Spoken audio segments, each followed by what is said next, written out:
If you take a look around the world is reacting to the fact that Donald Trump is about to be president. I mean, for example, Trudeau just resigned in Canada. And did any of you all see what Mark Zuckerberg said? He's getting rid of the fact checking.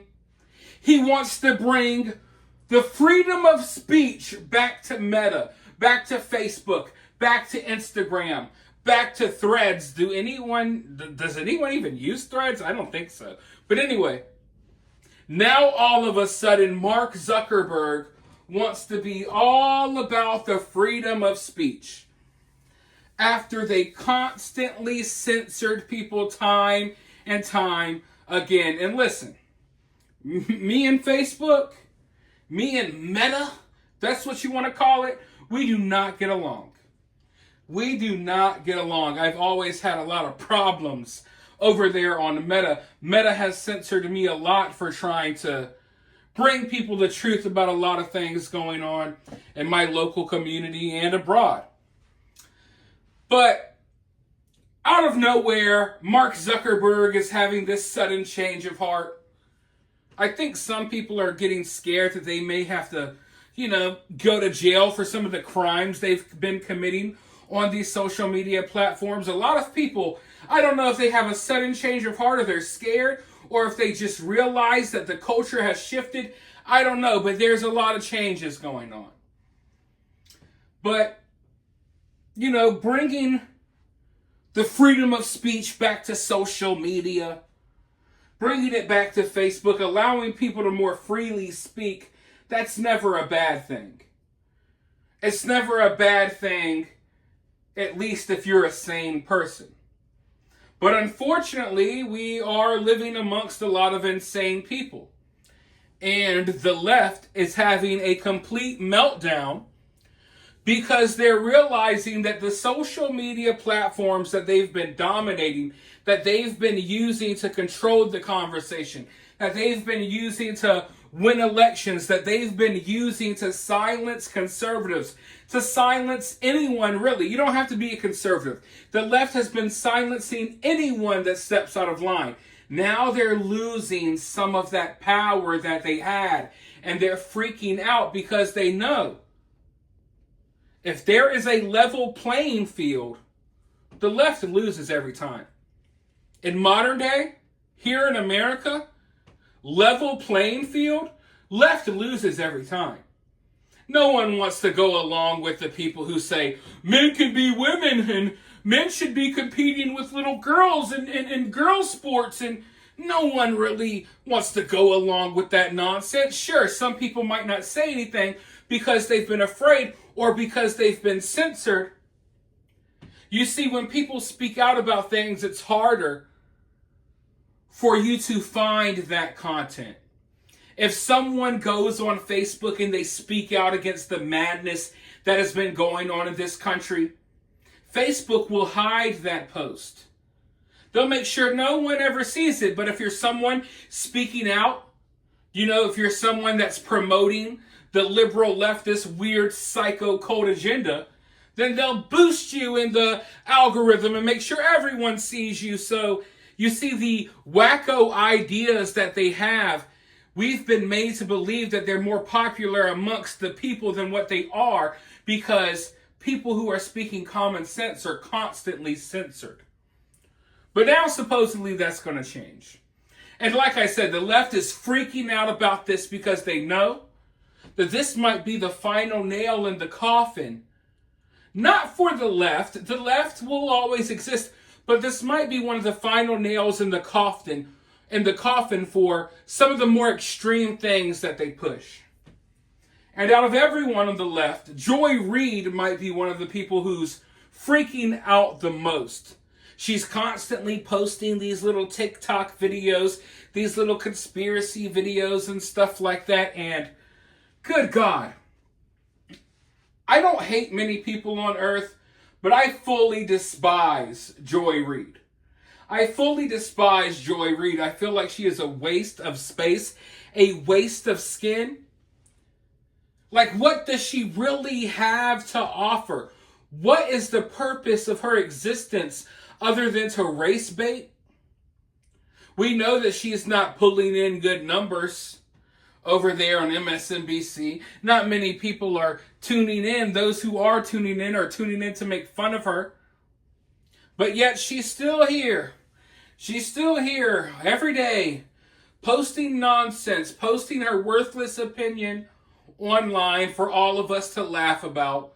So let's go ahead and tune in really quickly as Joy Reid freaks out inside of her mind about fact-checking being removed from Facebook, about the fact that conservatives are now supposedly going to be able to freely speak on Facebook when even Mark Zuckerberg himself has confirmed that the fact-checkers were politically biased. But yeah, let's go ahead and watch Joy Reid, and then I'll be right back with more thoughts. Why would conservatives think fact-checking is biased against them? I mean, what are you sharing if you keep getting fact-checked for false information? Think about it. What were conservatives sharing on Meta that was getting flagged so much? Are they spreading false information? And why were they so eager? And why are Republicans in general so eager to end the idea of fact-checking? What are they trying to share? What is the motivation for not wanting it to be fact-checked? What are you sharing if you keep getting fact-checked for false information? Well, you're sharing the truth. In fact, most of the time, when you see something, or, I haven't been on Facebook like that in a while, but back in the day, like during the lockdowns, let's say like around 2020, 2021-ish, the fact-checking was basically just to stop people from spreading the truth. It's like if you saw a post that was fact-checked, you knew there's some truth to this. If anyone needs to be fact-checked, it's Joy Reid and the folks over at MSNBC and the folks all throughout the mainstream media. But yeah, that's what people were posting. You don't get fact-checked for posting something that doesn't hit close to home or isn't hovering over the target. They fact-check you when they get scared that you might be out here waking people up to what's going on. And she says, why would conservatives feel like fact-checkers are politically biased towards them? Why would conservatives feel this way? Well, because you never saw the left getting fact-checked. You would get fact-checked if you told the truth about the beer bug, about the lockdowns, right? You would get fact-checked for that. But if you say, hey, a man's a woman, men get pregnant, men get periods too, no one got fact-checked for posting that nonsense. So automatically you knew right off the bat that the fact-checking was nonsense. It was lies. There was a political bias in it. But the funny part is she's like, why would conservatives feel like fact-checking is politically biased towards them? Maybe because just today, I don't know, is she not paying attention to the clips that she's reacting to? She posted this in reaction to what Mark Zuckerberg said today. And Mark Zuckerberg literally confirmed out of his own mouth, the guy who ran the fact-checking, the guy who owns Meta and Facebook and created all of it, he confirmed that they were politically biased. Himself. So what is Joy Reid talking about? She's living in her delusional la-la land, and unfortunately there are some wackadoodles out here that eat up what she has to say. But at the end of the day, we know that she is a worthless diversity hire that exists for nothing but the sole purpose of, throwing fuel on the fire of race relations in this country. She does not have anything of value to add to any conversation. So I look forward to the day when we don't have to deal with people like this. And it's not because I disagree with her. There's plenty of people out there that I disagree with that I think at least add value. But in all my days of reacting to this freaking witch, I have not seen her really produce anything worthwhile other than slop that I like to laugh at and react to because it's kind of funny. Because, I mean, it just shows you, she's like a perfect example of how whacked out some people are in this country. But for now, let me know your thoughts about this down in the comments below. While you're down there, hit that thumbs up, hit that subscribe, ring that notification bell, and if you find yourself getting too worked up by all of this, remember, it's just political cinema.